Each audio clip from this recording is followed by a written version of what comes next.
Weekly expiry के दिन दबाव में बाजार। निफ्टी 17,400 के नीचे। इन्फोसिस, टीसीएस, रिलायंस और एक्सिस बैंक ने बनाया दबाव। मिड कैप इंडेक्स में गिरावट सबसे कम। आईटी सेक्टर में सबसे तगड़ी बिकवाली। Nifty IT index 1.5% फिसला। एफएमसीजी और ऑटो शेयर्स भी कमजोर, हालांकि सरकारी बैंक और रियल एस्टेट शेयर्स दिखा रहे हैं दम। अदानी ग्रुप कंपनियों में कई बड़े सौदे। अदानी एंटरप्राइजेस, पोर्ट, ग्रीन और ट्रांसमिशन में करीब 15,000 करोड़ की ब्लॉक डील। बड़े सौदों के बाद ग्रुप के सभी शेयर्स में खरीदारी का मूड। यूट्यूब के जरिए शेयर में पंप एंड डंप का खेल करने वालों के खिलाफ सेबी का एक्शन। शार्पलाइन और साधना के शेयर में गड़बड़ी को लेकर 55 लोगों पर कार्रवाई। और शुरुआती रुझानों में नागालैंड में बीजेपी गठबंधन को बढ़त। मेघालय में एनपीपी को लीड। इधर त्रिपुरा में बीजेपी और कांग्रेस लेफ्ट गठबंधन के बीच कांटे की टक्कर।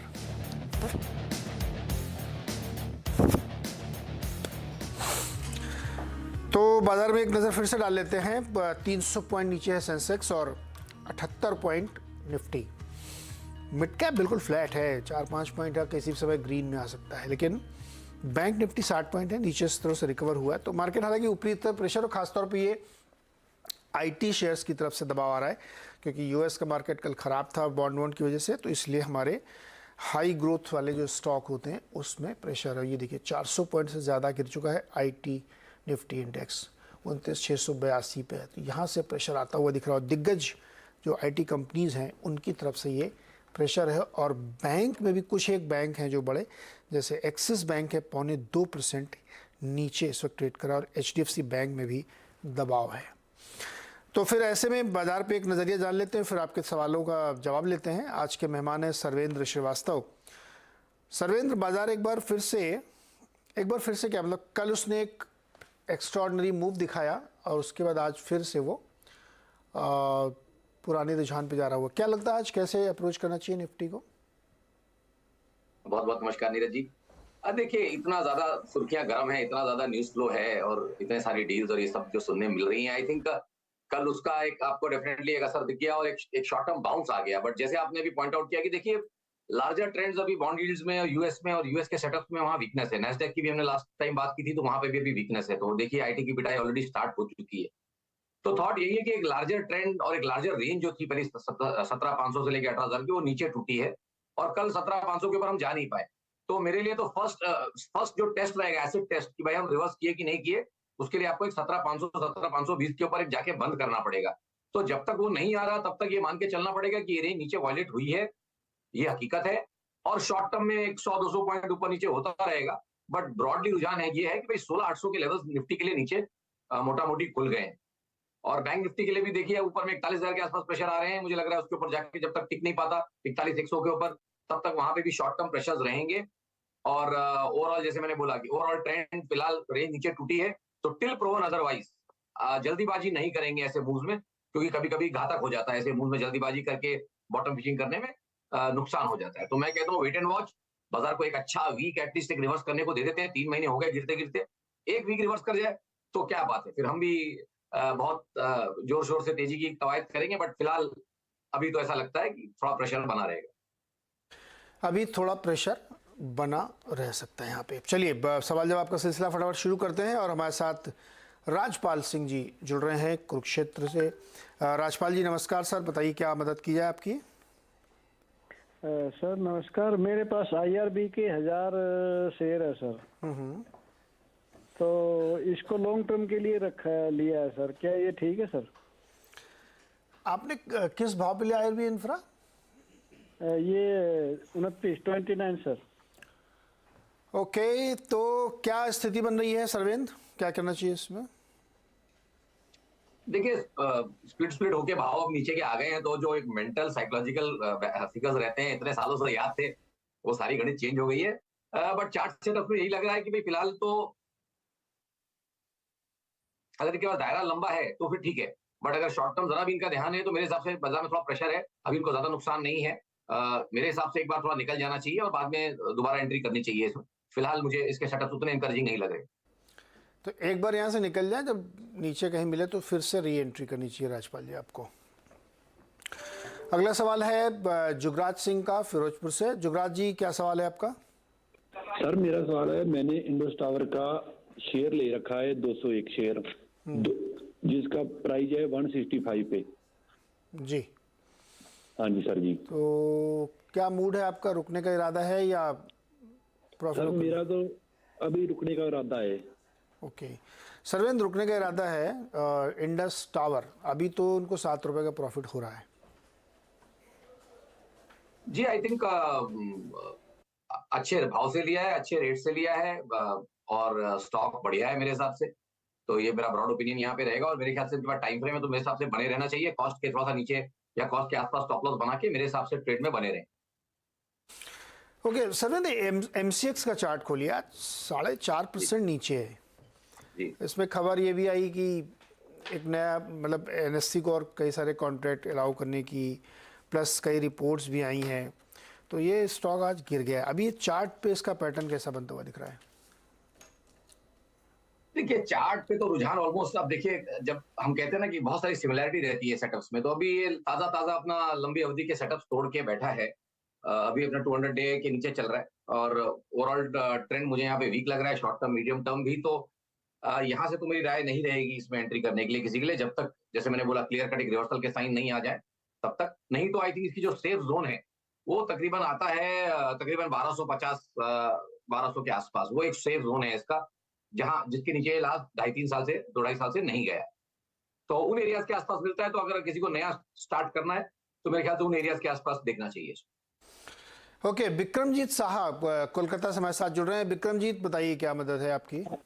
मेरा पास 1500 शेयर्स है बैंक ऑफ बड़ौदा का 168 का भाव में, तो मैं इसे होल्ड कर सकता हूँ और 4 महीना, तो थोड़ा मुझे आइडिया चाहिए। जी, 4 महीने अगर बैंक ऑफ बड़ौदा को होल्ड किया जाए 168 की खरीद पर, जी तो क्या ये 180-85 देख सकता है? जी आई थिंक 1 से 3 महीने या 4 महीने के जैसे उन्होंने टाइम फ्रेम बताया, उसमें एक करेक्शन, यहाँ पे सारे स्टॉक्स बहुत चले थे और लास्ट शो में बहुत सारे हमको पीएसयू के क्वेरीज आए थे। तो वही सेम ध्यान अभी भी है कि एक बड़ा करेक्शन, एक बड़ा मूव के बाद एक उसको पचाने की कोशिश चल रही थी। I think by and large हो गई है, या मे बी एक 15-20 दिन और इस रेंज में रह लेगा। बट यस 3-4 महीने में बेस्ट केस मुझे लगता है कि 180-185 इनके लिए पॉसिबल है। लेकिन जब वो ट्रेड ये लेके चल रहे हैं और उस रुझान में चल रहे हैं, और अगर खाली 4 महीने का इनका होराइजन है, तो इनको 152 रुपए के नीचे 150-180 पे इनको एक क्लोजिंग ओनली स्टॉप लॉस भी रखना चाहिए वहां पे।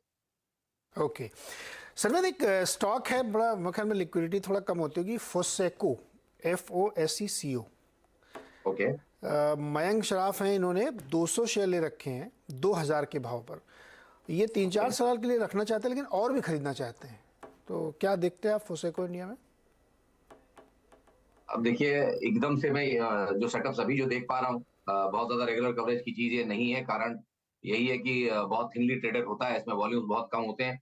तो ऐसे सब शेयर्स करने के लिए आई थिंक एक अलग लेवल का रिस्क प्रोफाइल चाहिए। बट अगर ये कर रहे हैं और इनका मान के चलता हूँ कि भाई इनका उस तरह का रिस्क प्रोफाइल है, जहाँ कोई भी चीज जो 5-10 हजार शेयर दिन की ट्रेड होती है उसमें आप पोजिशन बनाते हैं, तो आई थिंक अभी तो फिलहाल सेटअप सारे अच्छे हैं। तो मैं इनको खाली यही बोल सकता हूँ कि भाई अभी जो करंट सेटअप है उसको होल्ड रखें।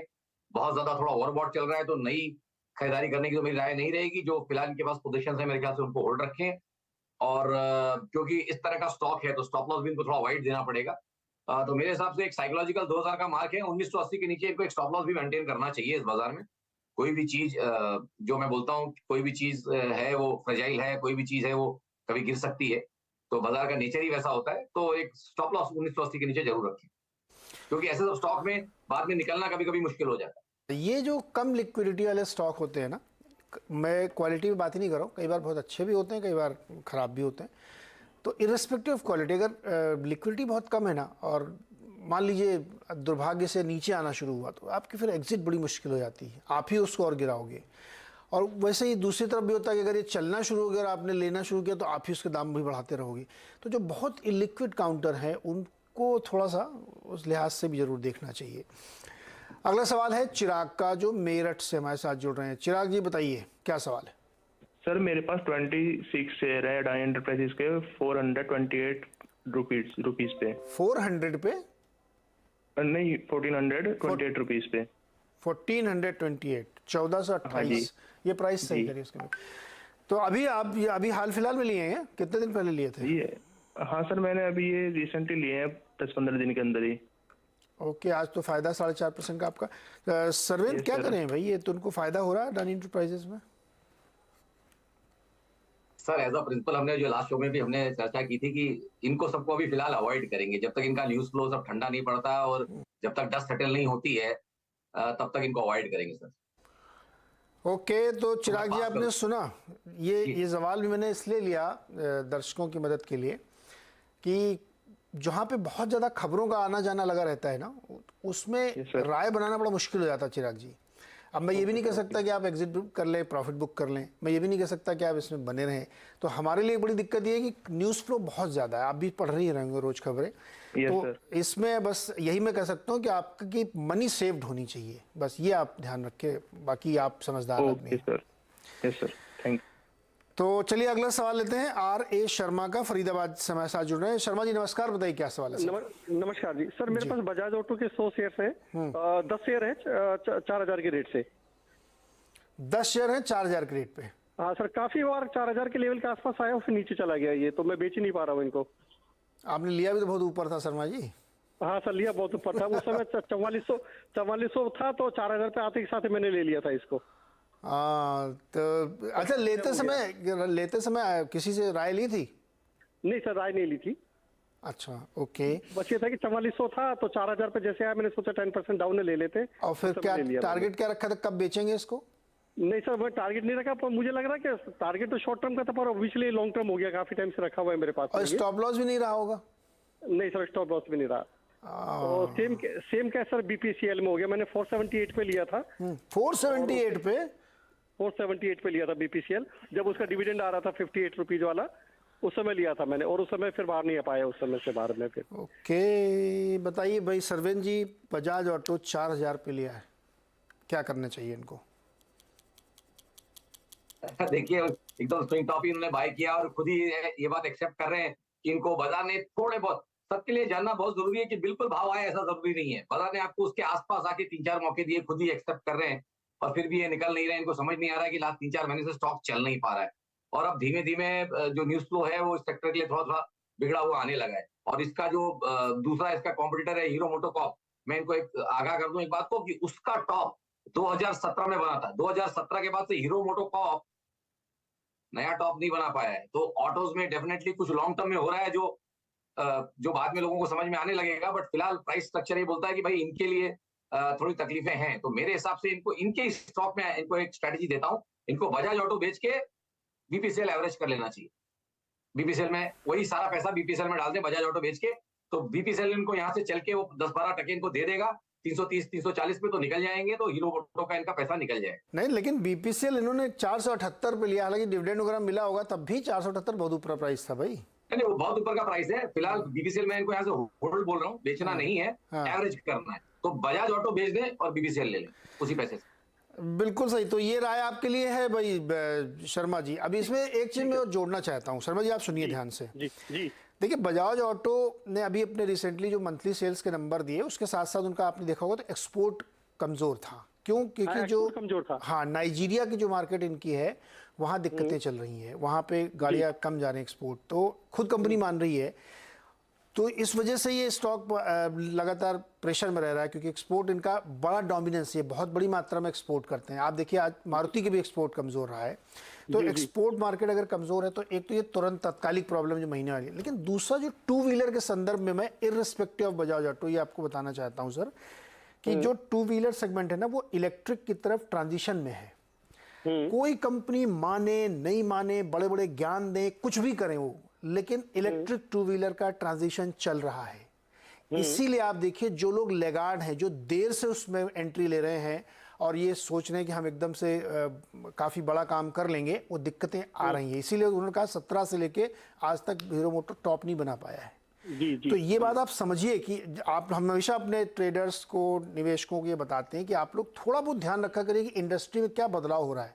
अगर पूरा बिजनेस ही आपका बदलने वाला है और आप अभी पुराने में डटे पड़े हो, पहले तो 3 साल हम मानेंगे नहीं कि चेंज हो रहा है, और फिर जब मानेंगे तो बहुत धीरे धीरे करेंगे, तो इस वजह से टू व्हीलर के सामने एक ऐसी समस्या, ऊपर से एक्सपोर्ट वाला और मतलब करेला और नीम चढ़ा हो गया। तो खैर ध्यान रखिएगा, आप इसमें से जब भी उछाल मारे तो एग्जिट लेके फिर आप उधर बीपीसीएल में जाइएगा। तो सर बीपीसीएल में क्या लेवल हम देख सकते हैं जिस पे आके मैं बेच सकता हूँ उसको? थोड़ा बीपीसीएल का और बता दीजिए। सरवन जी, बीपीसीएल कहाँ पे बेचना ये बताइए। अच्छा, देखिए बीपीसीएल एक मोटा मोटी 300 रुपए से लेके 360 365 की रेंज में फंसा हुआ है और आज एक डेढ़ साल हो गया, एक डेढ़ साल के करीब मुझे मोटा मोटी दिख रहा है। तो आई थिंक वही मैंने इनको बोला कि बीपीसीएल इनको शायद वो 15-20% कमा के जल्दी दे दे और बजाज ऑटो में जिस तरह से प्रेशर डेवलप हुआ है पॉसिबली ये स्टॉक गिरता है और बीपीसीएल में ये है कि इनको एक डिसेंट डिविडेंड डील भी अच्छी छूटती रहेगी। खैर वो तो बजाज में भी छूट रही होगी, बट यहाँ पे थोड़ी बेटर एक डिविडेंड डील भी छूटेगी। स्टॉक ऑलरेडी काफी करेक्ट हो गया है, इनका ऊपर का 478 और अभी का मान लीजिए मोटा मोटी 300, तो इनका एवरेज आ जाएगा तकरीबन 380-90 का। तो एटलीस्ट 360 आएगा, 370 आएगा, तो एटलीस्ट थोड़ा मुनाफा बुक कर पाएंगे या कॉस्ट टू कॉस्ट भी बेच पाएंगे। जो इनका मंशा जो मेरी इनको लगी कि भाई ये 4000 में बजाज ऑटो बेचना चाहते थे लेकिन बेच नहीं पाए, उस मंशा के हिसाब से मैंने इनको राय दी है। तो जो नई क्वांटिटी लेंगे ना उसमें आपको फायदा हो जाएगा, तो उसके हिसाब से आपको प्रॉफिट भी हो जाएगा, तो आप ना इसकी कॉस्टिंग को और नीचे कर पाएंगे। चलिए फटाफट अगला सवाल लेते हैं। सुभाष सोनी जी जयपुर से हमारे साथ जुड़ रहे हैं। सुभाष जी बताइए। सर मैंने बीएचएल खरीद रखे हैं 3300 शेयर, करीब 83 रुपए के आसपास के भाव के, अब क्या करना चाहिए? सरवन जी, बीएचईएल इनका भी भाव 8 साढ़े 8 रुपये, नहीं 8 रुपये करीब नीचे है, क्या करें बीएचईएल? देखिए यहाँ पे तो ऐसा बीएचईएल में अगर आप देखेंगे तो मोटा मोटी यहाँ पे अच्छे रिवर्सल्स हुए हैं ईयरली में भी, और जिस तरह का ओवरसोल्ड रीडिंग्स इसके लॉन्ग टर्म में आए, आई थिंक यहाँ पे तो इनको अभी बने रहना चाहिए। टाइम अगर दे सकते हैं तो बने रहें। मेरे हिसाब से अपना 200 एवरेज के आसपास से भी अभी करंट मूव में बहुत अच्छा सपोर्ट इसने लिया है। तो उसी एरियाज को 65 के एरियाज को अगर चाहे तो स्टॉप लॉस भी लगा सकते हैं। तो 64 रुपए 80 पैसे का एक स्टॉप लॉस लगा लें क्लोजिंग बेसिस पे। जब तक उसके नीचे नहीं जाता तब तक तो अभी जो जिस तरह का मोमेंटम इसने पकड़ा है मुझे तो अच्छा लग रहा है। तो और काफी सालों के बाद पिटने पिटाने के बाद गए साल में इसका पॉजिटिव क्लोज आया है, तो शायद 2-3 साल तो एटलीस्ट आउट परफॉर्म कर ले बाजार को, ऐसा मेरा मानना है। तो बने रहे ट्रेड में और पैसे बनने की डेफिनेटली यहाँ पे पॉसिबिलिटीज ज्यादा है। सरवन जी, आपके उसमें 20 साल का चार्ट दिखता है बीएचईएल का क्या? सर बिल्कुल पूरा दिखता है सर, जितना जहां से डेटा है वहां से हमको सारे चार्ट दिखते हैं। मतलब बताइए इसका हाई क्या था? 15-20 साल का इसका हाई था, जो मेरे पास एडजस्टेड चार्ट दिख रहे हैं उसमें 390 रुपए 80 पैसे का इसका हाई आ रहा है, और वो हाई बना था इसका 2007 के बुल मार्केट के टॉप में। 8 में भी नहीं बना था, 7 में ही बन गया था दिसंबर के महीने। और ये एडजस्टेड प्राइस है? ये मतलब चार्ट एडजस्ट हो गए होंगे अभी तक। मतलब हमारे वेंडर्स जो है वो चार्ट को ईयर एडजस्ट करते हैं, स्प्लिट बोनस जो आता रहता है। ये सवाल मैंने आपसे इसलिए पूछा कि जब मैंने अपने करियर की शुरुआत की थी 98-99 में, तब बीएचईएल वगैरह सुपरस्टार हुआ करते थे। क्या जबरदस्त रैली परफॉर्मेंस होते थे। जी। ये कहानी में दोबारा इसलिए कर रहा हूँ, जो लोग इस शो को लगातार देख रहे हैं कि बदलते समय के साथ अगर कंपनी नहीं बदल रही है और ऊपर से सरकारी भी है तो उसका हाल बीएचईएल जैसा होता है। इंजीनियर्स इंडिया लिमिटेड एक और ऐसा ही उदाहरण है कि अपने हाइस्ट को नहीं तोड़ पा रहे हैं, लगातार उसमें फंस जा रहे हैं। तो ये अब खैर चूंकि आपने तो अभी हाल फिलहाल ही लिया होगा, तो ट्रेडिंग के लिहाज से जो राय दी गई है आपको सरवेन जी की तरफ से उसको ध्यान रखिएगा। लेकिन ये सब चीज़ें कहानियाँ इसलिए सुनाई जाती हैं कि आप सतर्क रहें, जागरूक रहें, जागरूक निवेशक बनिए। आप सोने वाले दिन चले गए, बिल्कुल। अब बीएचईएल में मान लीजिए किसी ने 20 साल पहले पैसा लगाया होता तो अभी इसको क्या बन रहा होगा। तो इसलिए जागरूक रहिए थोड़ा सर। इसमें मैं बोलूंगा जो हमेशा मैं बोलता हूँ, लोग इस चीज को जाके देख लें, मेरा डेटा नहीं है। सेंसेक्स अमूमन 3-4 साल में एक बार 30-40% का इंडेक्स करेक्शन कर लेता है, तो लोग खाली बाय एंड होल्ड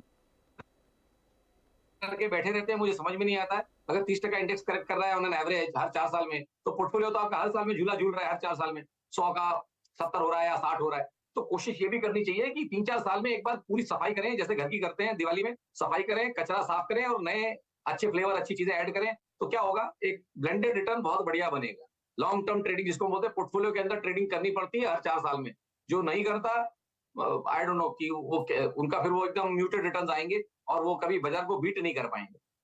ओके, फटाफट चलते हैं गोपाल जी के पास। गोपाल पांचाल भरूच से हमारे साथ जुड़ रहे हैं। गोपाल जी नमस्कार, बताइए क्या सवाल है?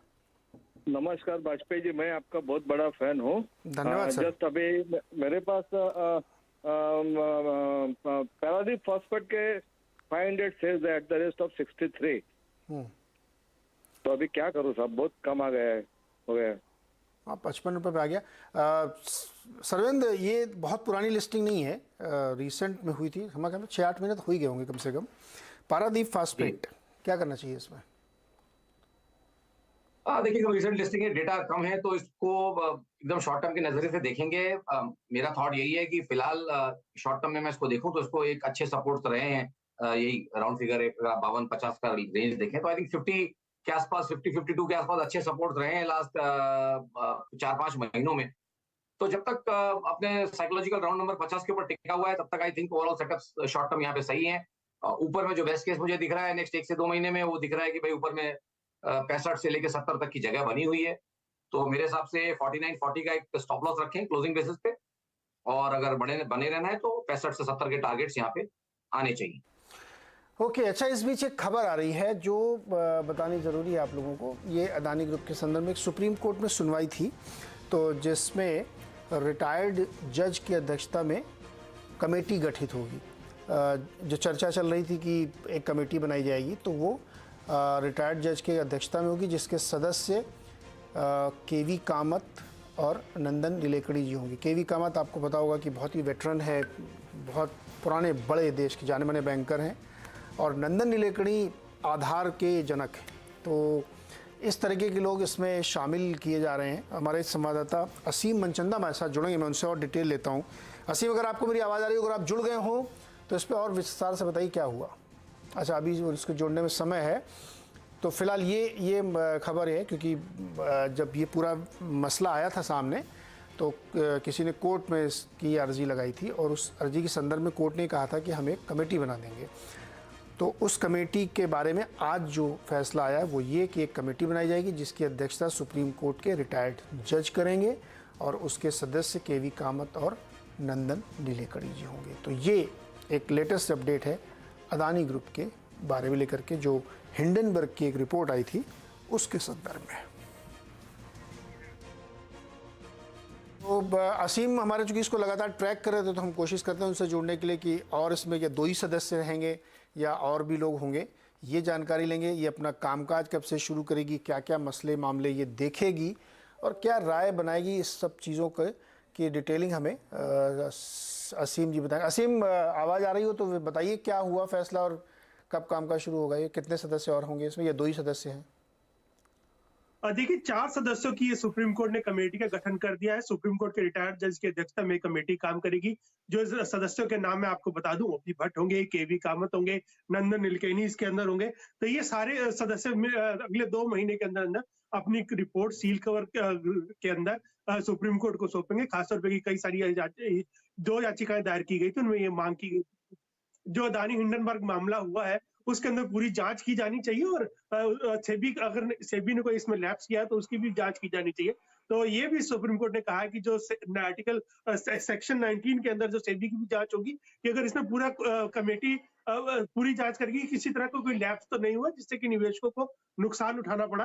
तो जिस तरह से हम एक्सपेक्ट कर रहे थे कि एक कमेटी सुप्रीम कोर्ट गठन करेगा, सुप्रीम कोर्ट ने आज उस कमेटी का गठन कर दिया है। 4 मेंबर है, रिटायर्ड जज की अध्यक्षता में एक कमेटी काम करेगी और 2 महीने के अंदर अपनी रिपोर्ट सील कवर लिफाफे के अंदर सुप्रीम कोर्ट को सौंपेगी।